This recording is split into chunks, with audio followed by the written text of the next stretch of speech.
अब तक आपने देखा कि देवदत्त और सोमदत्त ने एक दूसरे के लिए अपनी आधी उम्र का त्याग किया था।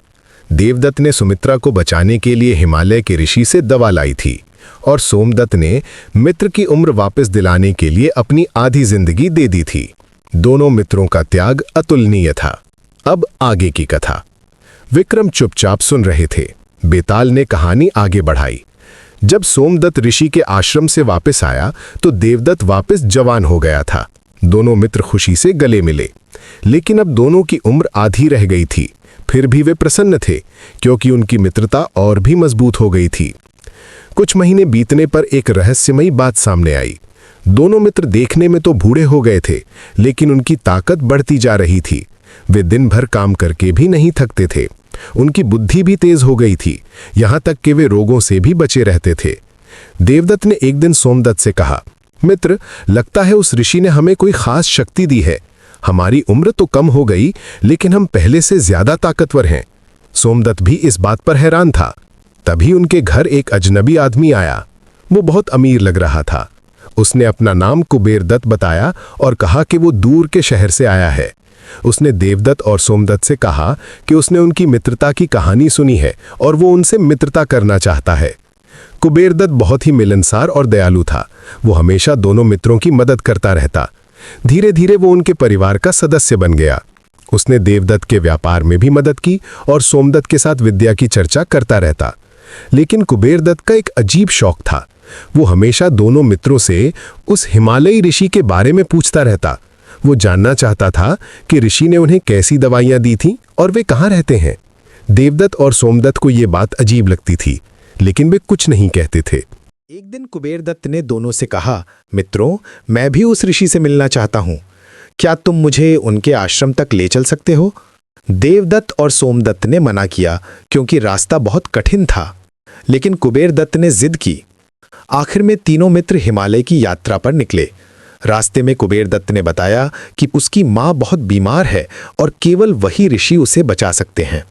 देवदत्त और सोमदत्त को दया आ गई और वे उसकी मदद करने को तैयार हो गए। जब वे ऋषि के आश्रम पहुंचे तो कुबेरदत्त का व्यवहार अचानक बदल गया।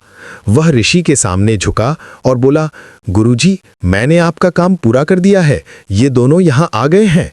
देवदत्त और सोमदत्त हैरान रह गए। ऋषि ने एक डरावनी हंसी हंसी। वह बोले, बहुत अच्छा कुबेरदत्त, तुमने अपना काम सही तरीके से किया है। अचानक ऋषि का रूप बदलने लगा। वह कोई साधु नहीं बल्कि एक तांत्रिक था। उसी तांत्रिक का चेला था कुबेरदत्त।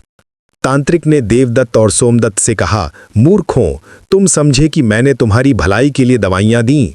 मैंने तुम्हारी आधी उम्र इसलिए ली थी कि तुम्हारे अंदर एक खास शक्ति आ जाए। अब मैं उस शक्ति को निकालकर अपने लिए इस्तेमाल करूंगा। देवदत्त और सोमदत्त को एहसास हुआ कि वे एक जाल में फंस गए हैं। तांत्रिक ने अपने जादू से उन्हें बांध दिया। वह बोला, तुम्हारे अंदर की शक्ति से मैं हजारों साल जिंदा रह सकूंगा। तुम्हारी मित्रता ने शक्ति को और भी मजबूत बना दिया है। कुबेरदत्त खुशी से हंस रहा था। उसने कहा, गुरुजी, अब मुझे भी वह शक्ति दे दीजिए जिसका आपने वादा किया था। तांत्रिक ने कहा कि पहले वह इन दोनों से शक्ति निकाले, फिर वह उसे भी देगा। तांत्रिक ने अपना अनुष्ठान शुरू किया। वो मंत्र पढ़ने लगा और आग जलाई।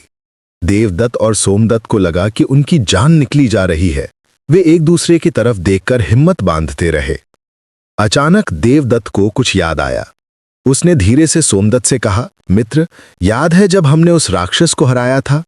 देवदूत ने कहा था कि हमारी मित्रता में बहुत शक्ति है। अगर हम दोनों एक साथ मिलकर कुछ सोचें तो शायद यहां से निकल सकें।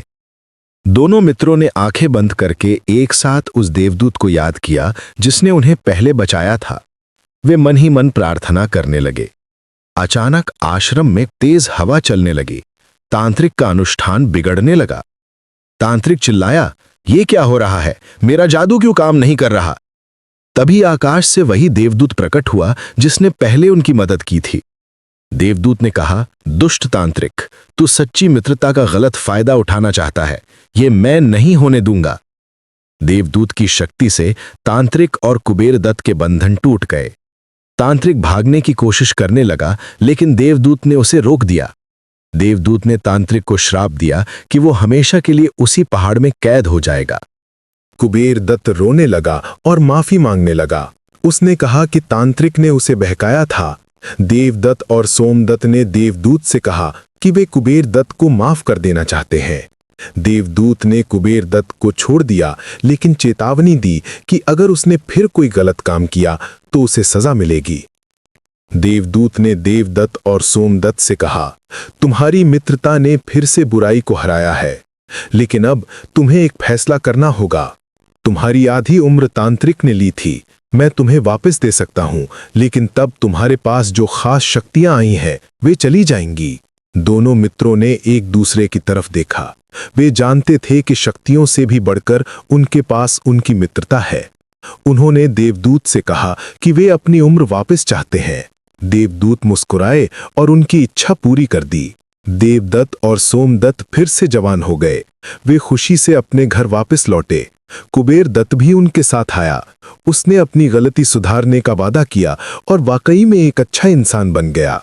बेताल ने कहानी खत्म करके विक्रम से पूछा, अब बताओ राजन, इस पूरी कहानी में सबसे बड़ा धोखा क्या था?